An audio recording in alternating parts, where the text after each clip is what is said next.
So a few investment highlights of Bardoc gold projects. We've got 3 million ounces just outside of Kalgoorlie. It's a fantastic place to be developing a gold project. It's well supported by the local community and has significant infrastructure already in place within the area. We've got a large and growing mining reserve, so 790,000 ounces of mining reserve puts the Bardoc gold project as one of the best undeveloped gold projects in Australia.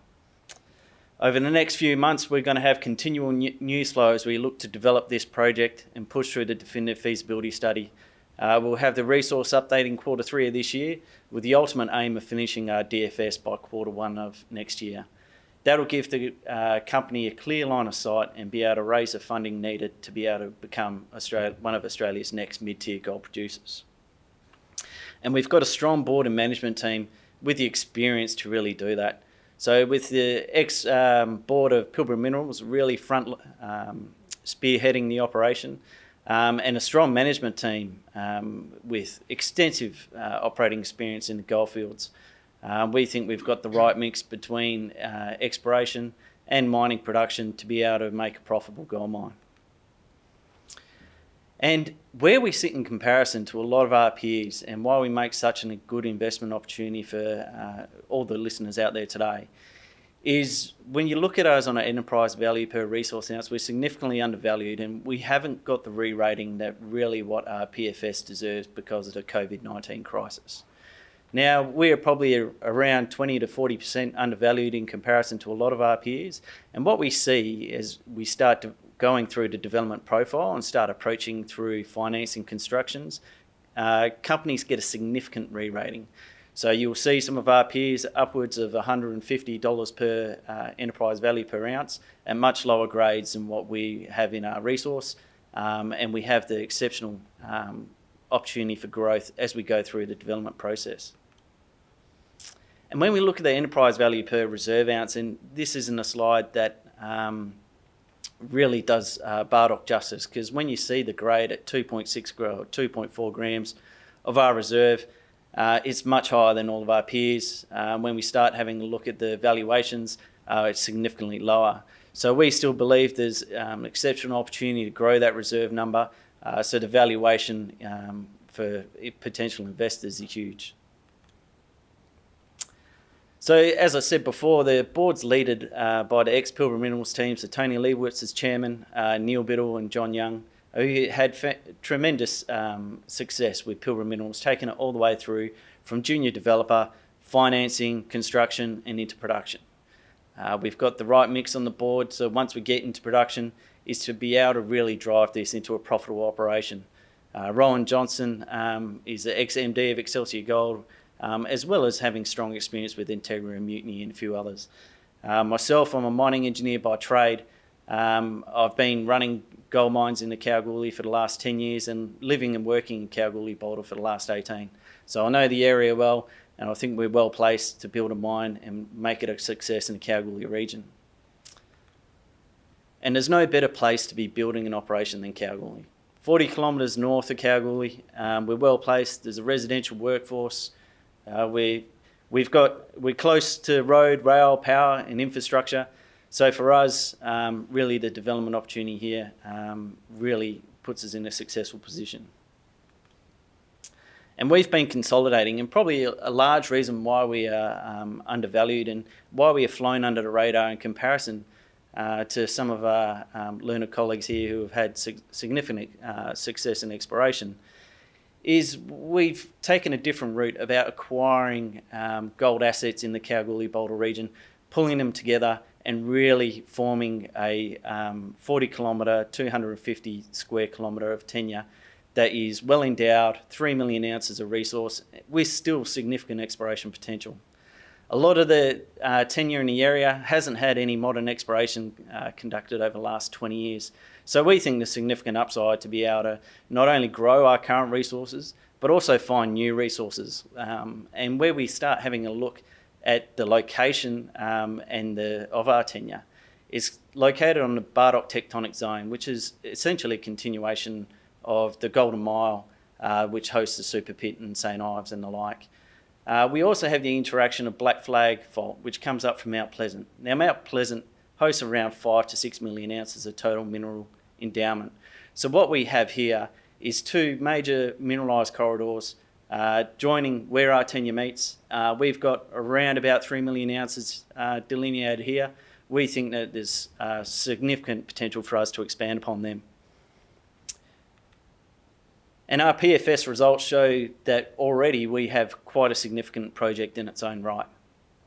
With a 7.8 year mine life and 7-year production life, all-in sustaining costs of $1,220 an ounce, which is definitely at the lower end of production when you start looking at a lot of mid-tier companies on the ASX. The production rate would be 1.2 million tonnes per annum, a total mining inventory of 1 million ounces, and we expect to significantly grow that through resource development as well as exploration. When we look at a PFS study, we've only really focused on our key projects of Aphrodite, Zoroastrian and Excelsior. When we start having a look at some of our resources outside of there, latest discoveries and resources at Mayday, North Canana Star, and a lot of our other satellite projects, we haven't included those in the PFS because we believe that we wanted to show how robust this PFS was with just our 3 core deposits, and we'll look to develop the significant resources as we go through this process. What that's going to give us is not a project that's going to have a 7-year production life, with the ultimate target for us will be to get to 8, 9, 10 years and start looking, once we get into production, being a long life, sustainable operation. When we look at our mine plan, we've got nearly 800,000 ounces of material, indicated material in our mine plan. For us, that's given us the opportunity to start talking to financiers, and we'll start developing now a sheet and a track to go out to banks and start looking at financing and really try to get this project finance ready for as soon as the DFS is complete. And when we look at the PFS, it's significant value when we start looking at the current gold price. So at current gold prices, we got pre-tax cash flow there of nearly $1 billion. And when we start looking at our post-tax NPV of $500 million and an IRR of 51%, it's a fantastic investment opportunity, and really there's no better time to be building a gold mine. And our Aphrodite deposit, although it's 1.7 million ounces, still has the potential to grow. And with 500 ounces already in resource, 500,000 ounces already of that resource converted to reserve, there's still significant opportunity to continue to grow the reserve within that operation.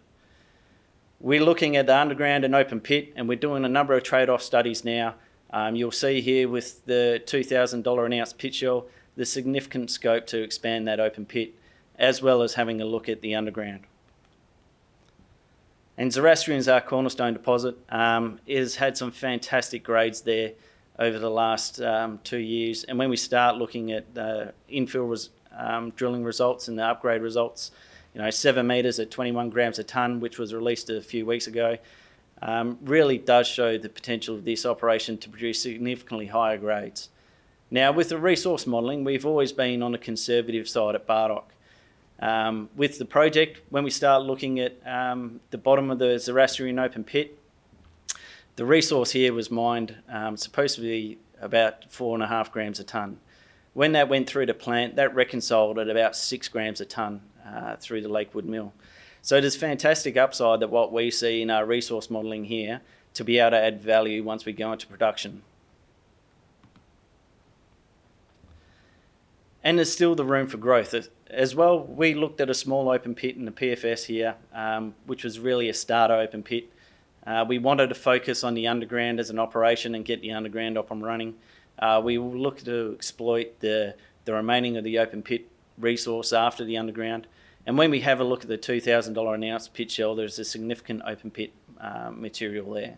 So the whole point of our PFS was really to take the conservative line, push through what is already a robust project, and now we'll look to grow those production numbers once we start moving into DFS.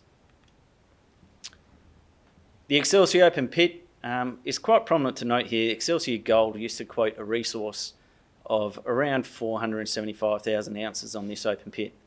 Bardoc currently quote a resource around 320,000 ounces.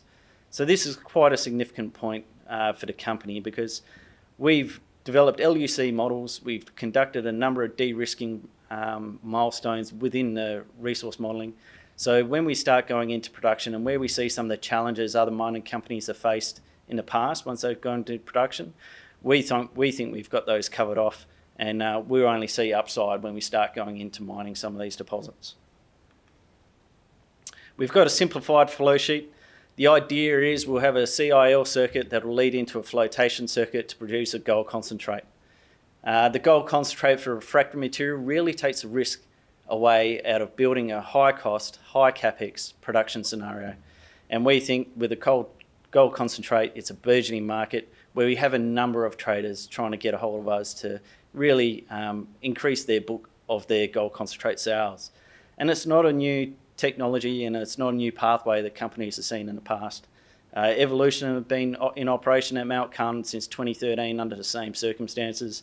Mandalay Resources, a TXX listed company in Victoria, have been in operation since 2010. And then we have a look at Diversified Minerals, who have just developed a project in New South Wales under the same methodology. Our DFS, there's some key milestones to look at, which will be the resource update in Q3.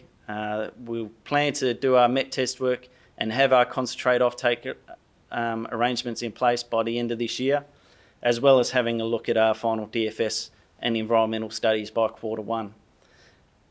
Our ultimate goal is to go mining here, and we believe with the high quality we already have in our reserve, we'll be able to start talking to financiers and really get this project ready for construction and production by Q3 next year.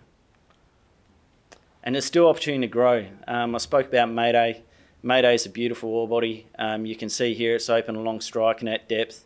It's a thick, consistent grade. Every time we drill it, we hit mineralisation, and it's just consistent.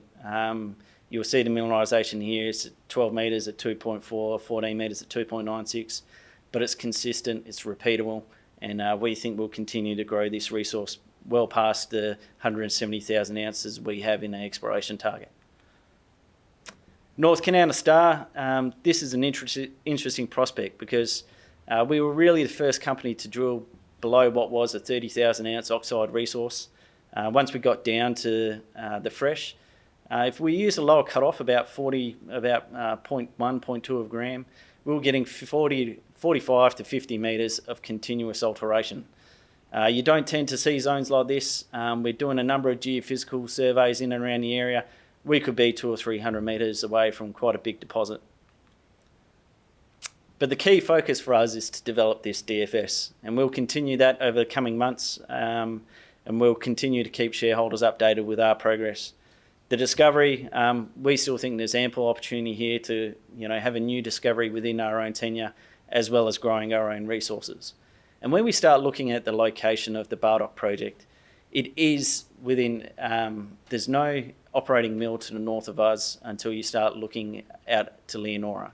So there's 200 kilometres effectively of ground out there that's owned by a number of junior exploration companies that don't have a processing option that really we see that we can take advantage of moving into the future.